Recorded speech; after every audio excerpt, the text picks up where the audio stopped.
Hello भाई, राम राम सब ने। आज हम जो प्रीवियस ईयर क्वेश्चन पेपर कर रहे थे उसका सेट नंबर है 48 और ये HSSC क्लर्क परीक्षा हुई थी 2019 में। ये पूरा क्वेश्चन पेपर सोल्व करेंगे। भारत के एक केंद्र शासित प्रदेश लक्षद्वीप की राजधानी है। तो लक्षद्वीप की राजधानी है कावारत्ती। देखो भाई, कावारत्ती केंद्र शासित प्रदेश लक्षद्वीप की राजधानी है। लक्षद्वीप समूह का भाग है और यह लक्षद्वीप समूह का भाग है। जिस द्वीप पर स्थित है उसका नाम भी कावारत्ती है। यह अपने प्राचीन सफ़ेद रेतीले समुद्र तटों और शांत लैगून के लिए जाना जाता है। तो लक्षद्वीप की राजधानी क्या है? कावारत्ती। और देखो, सिलवासा किसकी राजधानी है?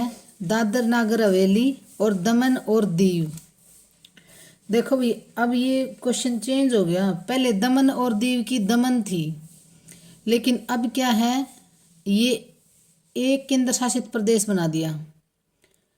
तो क्या सिलवासा किस किस की है? दादर नागर हवेली और दमन और दीव। अगर ये सारे इकट्ठे हैं तो इनकी राजधानी सिलवासा कर देना, और अगर ये दमन दीव नहीं है तो दादर नागर हवेली भी राइट आंसर होगा। तो ये देख लेना भी। और port Blair, Andaman Nicobar port Blair, और मिनी का है ना, लक्षद्वीप का ही भाग है। तो लक्षद्वीप की राजधानी है कावारत्ती। और सिलवासा किसकी है? दादर नागर हवेली और दमन और दीव की। और अंडमान और निकोबार पोर्ट ब्लेयर। तो देखो भी, हम हमारे देश में कितनी यूटी हैं? 8 यूटी हैं। तो ऊपर से स्टार्ट कर दो। लद्दाख, कश्मीर, फिर चंडीगढ़ और दिल्ली, फिर इस साइड आ जाओ, दमन और दीव दादर नागर हवेली, ये एक है, अब एक यूटी है। फिर लक्षद्वीप, पुदुचेरी और अंडमान निकोबार द्वीप समूह, ये हमारी 8 यूटी होगी, जिनमें से 3 में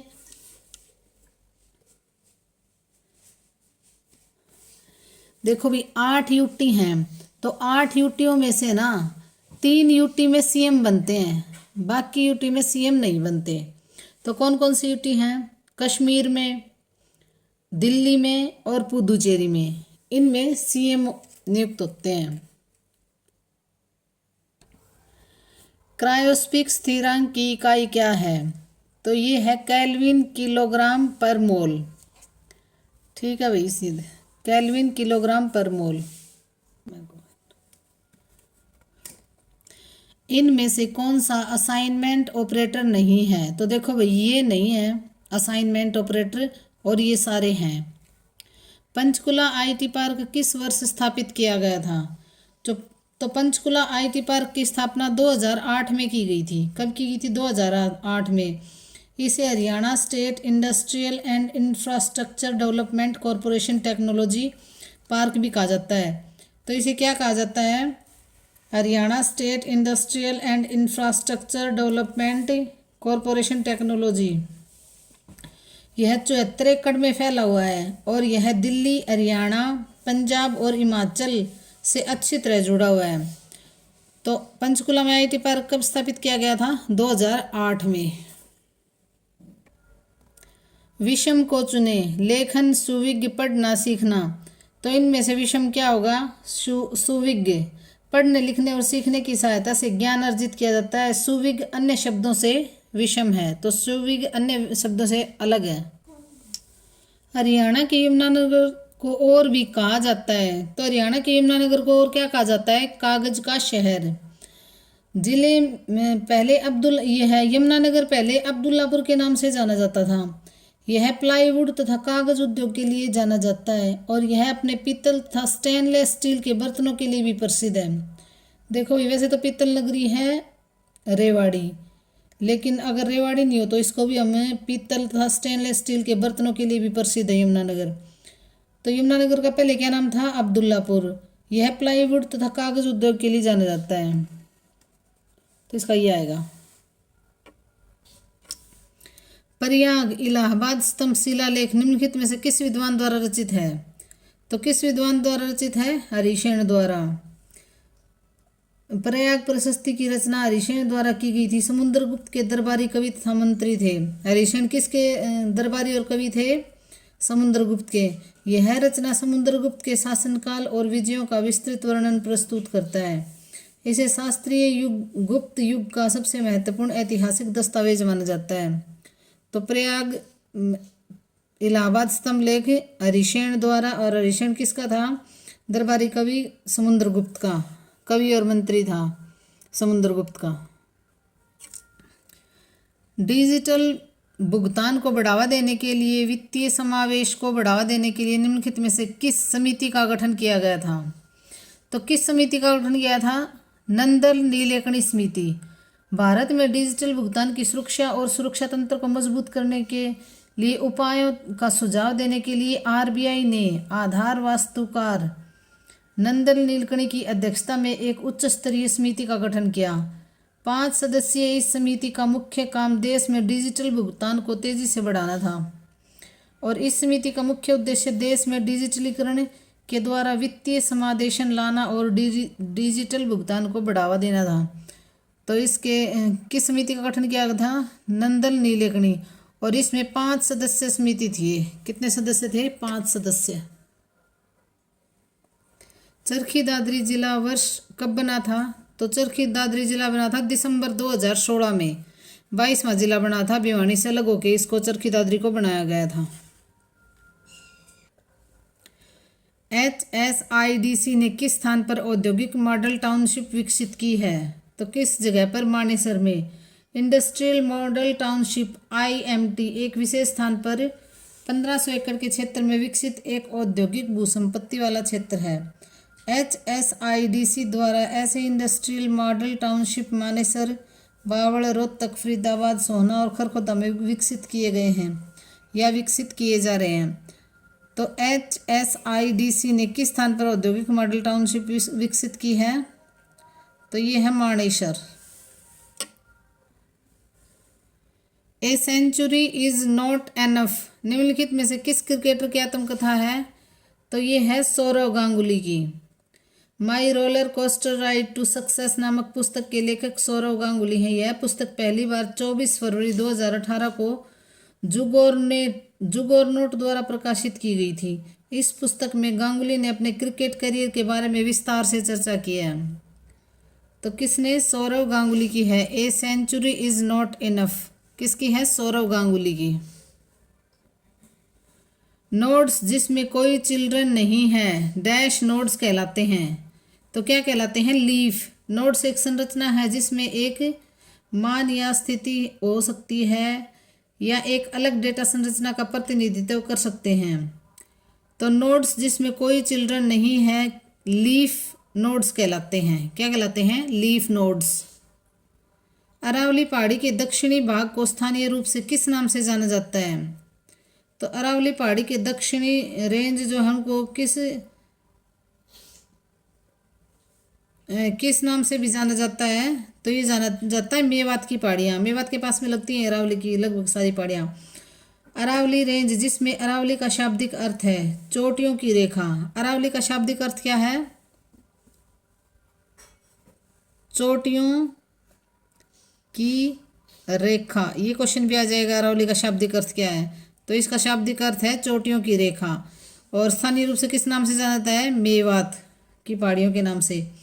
पश्चिमी भारत में पहाड़ों की एक श्रृंखला है जो भारतीय राज्यों गुजरात, राजस्थान, हरियाणा और दिल्ली के उत्तर पूर्व दिशा में लगभग 800 किलोमीटर तक विस्तृत है। स्थानीय भाषा में इसे मेवात की पहाड़ियाँ कहा जाता है। तो ये कहाँ स्थित है? कौन कौन से राज्य में अरावली की पहाड़ियाँ? गुजरात में भी हैं, राजस्थान में भी, हरियाणा और दिल्ली के उत्तर पूर्व दिशा में लगभग 800 किलोमीटर तक फैली हुई हैं। इन्हें मेवात की पहाड़ियाँ कहा जाता है।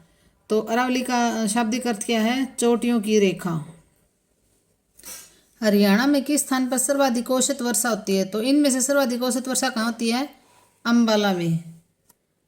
यहाँ औसत वर्षा देखो भाई, पर्सन अंबाला हरियाणा में सबसे अधिकतम वर्षा प्राप्त करने वाला है पर्सन के अनुसार। यहाँ औसत वर्षा 47.16 इंच प्रति वर्ष होती है। और हरियाणा का सर्वाधिक वर्षा वाला क्षेत्र है यमुनानगर।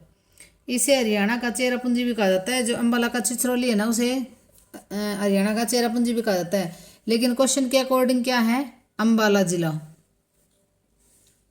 कोने और किनारों के सेट जो उन्हें जोड़ते हैं उन्हें क्या कहा जाता है, तो उन्हें क्या कहा जाता है, उन्हें कहा जाता है ग्राफ। क्या कहा जाता है, ग्राफ कहा जाता है। हरियाणा में स्थित अलीगढ़ का किला जो 12वीं शताब्दी में बनाया गया था, अलीगढ़ का किला, अलीगढ़ का किला नहीं आएगा भैया, 80 का किला, वैसे 80 में स्थित अलीगढ़ का किला जो 12वीं शताब्दी में बनाया गया था, इसे तलवारों का किला भी कहा जाता है। हाँ, इसे तलवारों का किला भी कहा जाता है। अलीगढ़ हरियाणा राज्य के हिसार शहर में स्थित एक दुर्ग है। यह अमटी सरोवर के पूर्वी तट पर स्थित है। तो कौन से तट पर, अमटी सरोवर के पूर्वी तट पर, अमटी सरोवर के, अमटी सरोवर के पूर्वी तट पर स्थित है। इसे पृथ्वीराज चौहान का किला या आसी का किला भी कहते हैं। इसे पृथ्वीराज चौहान का किला या आसी का किला भी कहते हैं। हरियाणा पंचायती राज अधिनियम वर्ष में जारी किया गया था। तो ये कब जारी किया गया था, 22 अप्रैल 1994 को। कब, 22 अप्रैल 1994 को। वर्ष 1992 में 73वां संविधान संशोधन के तहत हरियाणा पंचायती अधिनियम ढांचा 1994 तैयार किया गया था। तो वर्ष 1992 में 73वां संविधान संशोधन के तहत हरियाणा पंचायती अधिनियम 1994 तैयार किया गया था और 22 अप्रैल 1994 को इसे लागू किया गया था। तो किस वर्ष, 22 अप्रैल 1994 को इसे लागू किया गया था। 73वां संविधान संशोधन था।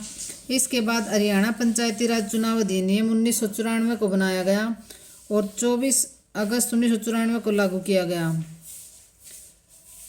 और ये 1995 में अधिसूचित किया गया था। तो इसका आंसर तो यही होगा भाई, 22 अप्रैल 1994 को हरियाणा पंचायत राज अधिनियम जारी किया गया था और 73वां संविधान संशोधन था।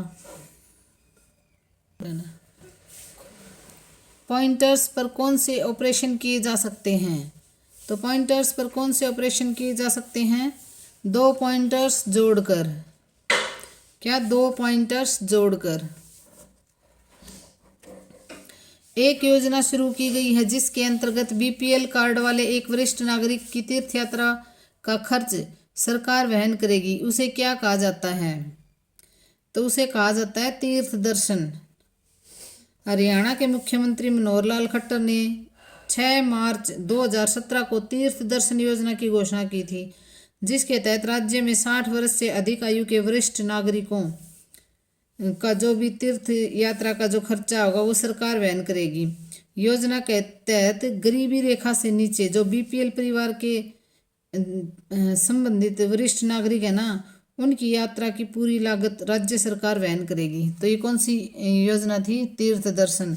और कब शुरू की थी, 2017 में, 2017 में। और डेट भी पूछे तो 6 मार्च 2017। भारत के राष्ट्रीय आंदोलन के दौरान किस दिन को स्वतंत्रता दिवस के रूप में मनाया जाता है, तो किस दिन को स्वतंत्रता दिवस के रूप में मनाया जाता है, 26 जनवरी 1930। 26 जनवरी 1930 को। और ये अपने लाहौर सत्र में पारित किया गया था कि 26 जनवरी 1930 को एक सार्वजनिक घोषणा की गई थी जिसमें भारतीयों से 26 जनवरी को स्वतंत्रता दिवस मनाने का आग्रह किया गया था। इस दिन भारत का झंडा पूरे भारत में कांग्रेस के स्वयं सेवकों, राष्ट्रवादियों और जनता द्वारा सार्वजनिक रूप से फहराया गया था। तो ये है 26 जनवरी 1930 से जो लाहौर अधिवेशन था ना, उसमें ये सार्वजनिक रूप से घोषणा की गई थी।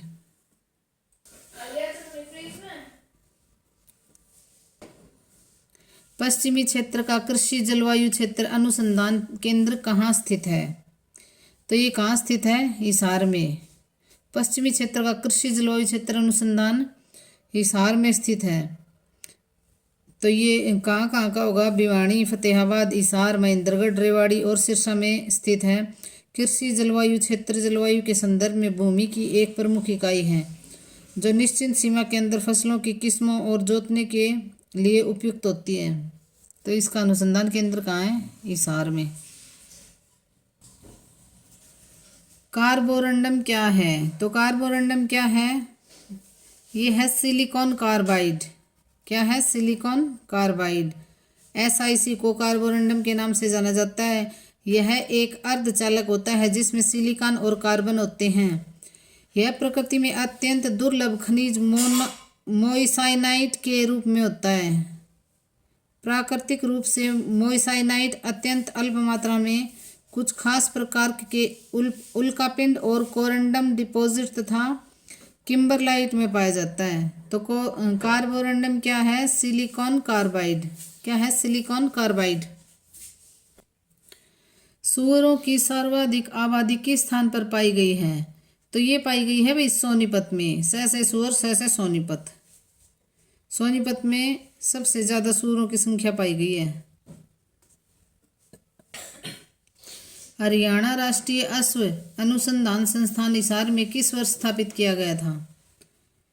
तो ये किया गया था 1986 में। राष्ट्रीय अश्व अनुसंधान संस्थान NRCE केंद्र की स्थापना जनवरी 1986 में हिसार में की गई थी।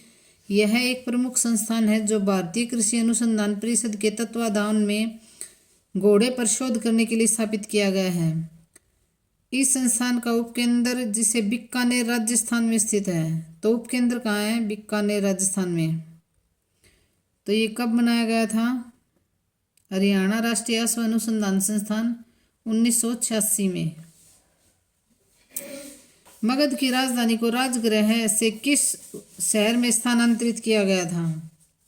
तो मगध की राजधानी को राजगृह से कहाँ स्थानांतरित किया गया था?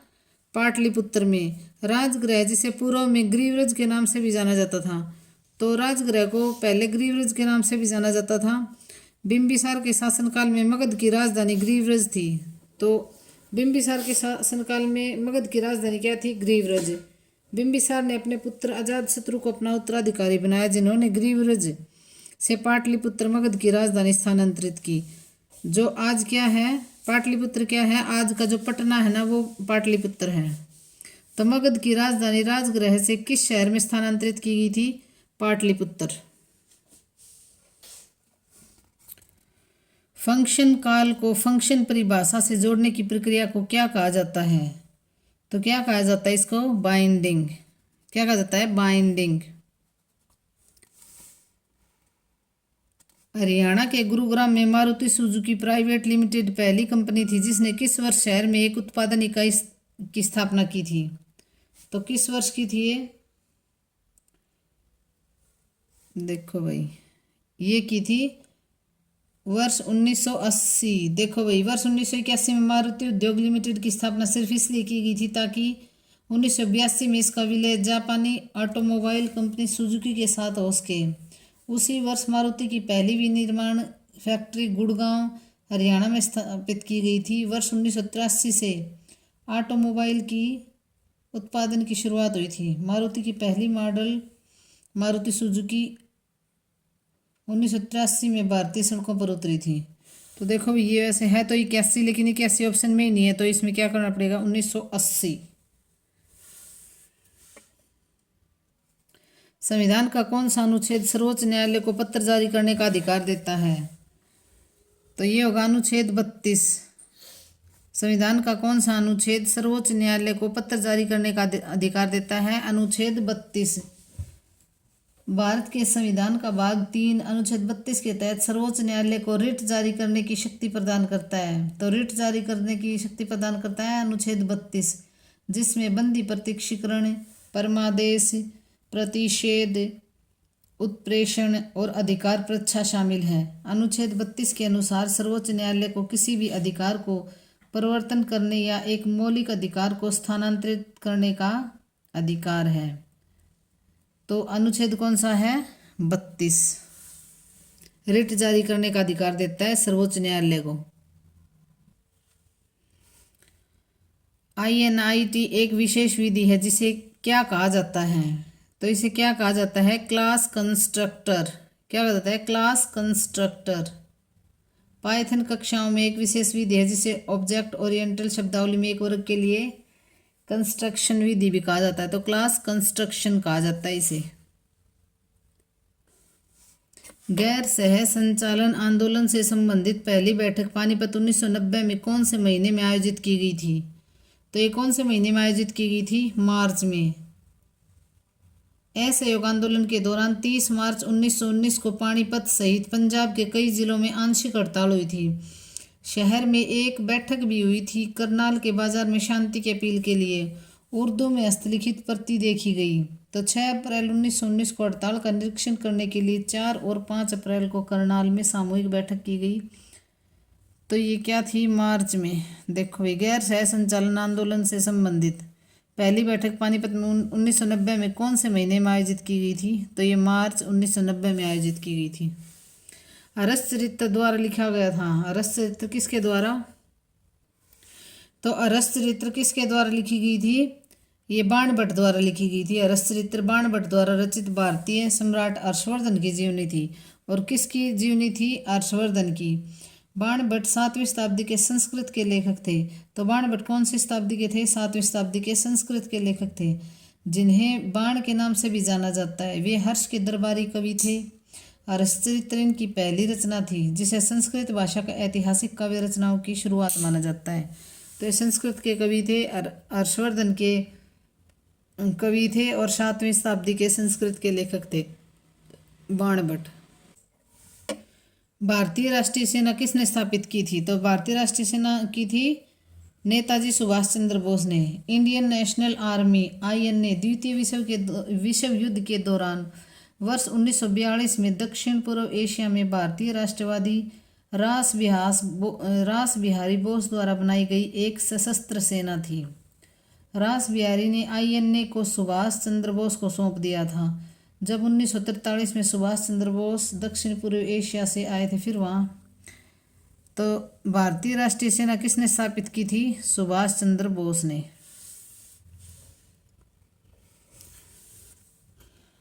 शीत युद्ध के कारण निम्नलिखित में से कौन सी संधि हस्ताक्षरित नहीं हुई है? हस्ताक्षरित नहीं हुई है शीत युद्ध के कारण। तो देखो भाई, शीत युद्ध के कारण नाम NAM हस्ताक्षरित नहीं हुई है। साम्राज्यवाद, उपनिवेशवाद, नव उपनिवेशवाद, नस्लवाद के खिलाफ उनके संघर्ष में राष्ट्रीय स्वतंत्रता, संप्रभुता, क्षेत्रीय अखंडता और गुटनिरपेक्ष देशों की सुरक्षा सुनिश्चित करने के लिए गुटनिरपेक्ष आंदोलन नाम की स्थापना की गई थी। NAM की स्थापना 1961 में हुई थी। और इसकी स्थापना कब हुई थी? 1961 में। नाम की स्थापना कब हुई थी? 1961 में हुई थी। यह 120 विकासशील देशों का एक मंच है, जिसका औपचारिक रूप से प्रमुख शक्ति ब्लॉक के साथ गठबंधन नहीं है।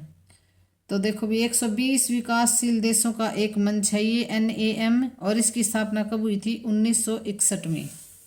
शीत युद्ध के कारण निम्नलिखित में से कौन सी संधि हस्ताक्षरित नहीं हुई थी? तो वो थी name NAM। We are displaced शीर्षक पुस्तक के लेखक कौन हैं? तो वी आर डिस्प्लेस्ड शीर्षक पुस्तक के लेखक कौन है? मलाला यूसुफजई। ये एक रिफ्यूजी गर्ल्स थी और उसने मलाला यूसुफजई द्वारा लिखित एक पुस्तक है। इस पुस्तक में यूसुफजई ने पाकिस्तान में विस्थापित होने के बाद, ये देखो किसकी बुक थी? वी आर डिस्प्लेस्ड किसकी बुक थी? मलाला यूसुफजई की। मैदान भूमि रेत, मिट्टी, गाद और कठोर कैलकेरिया बजरी से बना है, जिसे स्थानीय रूप से किस नाम से जाना जाता है? तो कंकर्स। देखो, मैदान भूमि रेत, मिट्टी, गाद और कठोर कैलकेरिया बजरी से बना है, जिसे स्थानीय भाषा में क्या कहा जाता है? कंकर्स।